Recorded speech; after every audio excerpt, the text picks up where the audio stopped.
You're watching ABC4 News.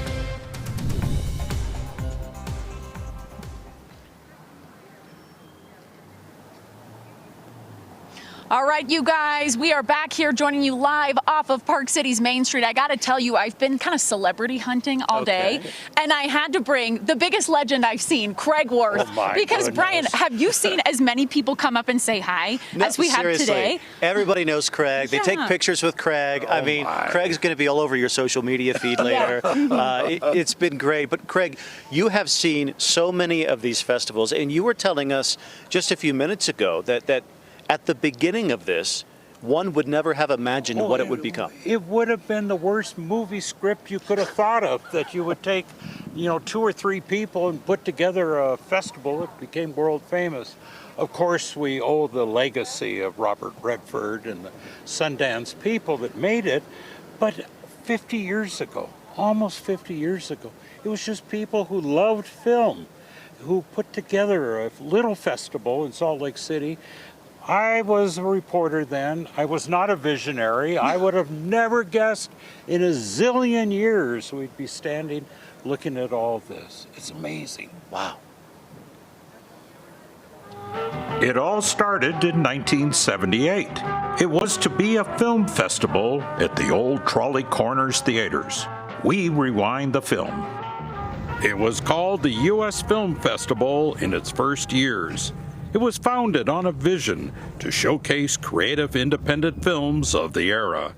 Coat Hanger Massacre, Scene 24, Take 4.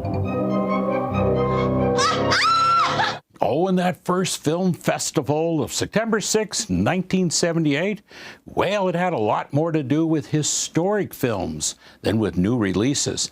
And that opening night, there was a gala with the governor, and it was free. In 1980, the festival moved to Park City from Salt Lake in hopes to capture visitors in the resort town. Park City welcomed it, of course, along with the Senator's Ski Cup. The film festival was an ambitious undertaking. Who would even have imagined 40,000 would someday crowd into Utah for the event? In fact, the park record asked if it should become an annual event. Now, back in those days, one person, Laurie Smith, watched all the submissions to pick 24 films to show. Basically, I'm a sucker for films that reach me on an emotional or an intellectual level, and that's basically what I'm looking for, something that looks good. Robert Redford was with it all from the beginning as the festival chairperson. His Sundance Institute rescued the fledgling festival in 1985. A staff of 13 conducted the festival in 2 Park City theaters. I think that Park City is a good place to have it because it's got room for growth, although they've got to upgrade their facilities there. In 1989, Sundance screened the independent film Sex, Lies, and Videotape, and it would never be the same. Even though the spotlight was now on Sundance, as the film world looked for that next hit, Robert Redford reminded all that Sundance was still dedicated to the independent filmmaker.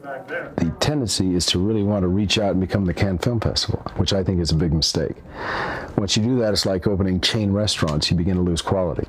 The festival changed its name to the Sundance Film Festival in 1991. Success meant a bigger festival, but also a bigger cost for the Sundance Institute. We're not planning to do anything different. The programming, if you look at it, is staying exactly the way it was. The festival now was in Salt Lake City as well as Park City, and 1994 saw the world premiere of the hit 4 Weddings and a Funeral at Sundance. It gives us an opportunity to demonstrate that Utah is a world-class state. There is no question that the state film folks couldn't have asked for more than Sundance. The crowds, the stars, and the parties were world famous. The State Film Commission threw this closing night party in 1994. The party was important, and I found it fun. I can't buy a marketing event in Hollywood which will duplicate what I can show in my own state. The state knew deals would be arranged over perfectly arranged appetizers. Yes, it was all part of Sundance. It was all part of Hollywood. Herbal goat cheese? Herbal goat cheese. From herbal goats? From herbal goats. You're making it very difficult. And in it all, there were still independent filmmakers doing what was their passion. We played the white suburban couple who got murdered. In what? In Fresh. And how'd the movie do? It did well. We won a prize. In looking at the history, one must respect Robert Redford and his vision. It is a story that can only happen in a Hollywood film. Well, a lot has changed over the years, including the festival cars. They're a little upgraded now than what we saw on that last shot. And I was just thinking, that party, that was 30 years ago, and I've never been invited to another party at the festival ever since, I guess. I can't believe your invite got lost in the mail that many times. It must have been. I was thinking that's 30 years ago, that party. Wow. What a look back, though. Incredible to see how the festival has progressed over the decades. Well, they were visionaries. That's the only word I could use. They knew something, and they loved film so much, and it came through for all these years. Wow. It was amazing. Thanks for that look back, Craig. It's a pleasure to see it. Go take some photos with some more folks. They're lining up to see you. Drew, go find your invitation. It takes a long time for me to try to convince them who I was. No, he's got some autographs to sign. So we're going to stop for a quick break, but more Sundance coverage continues after this.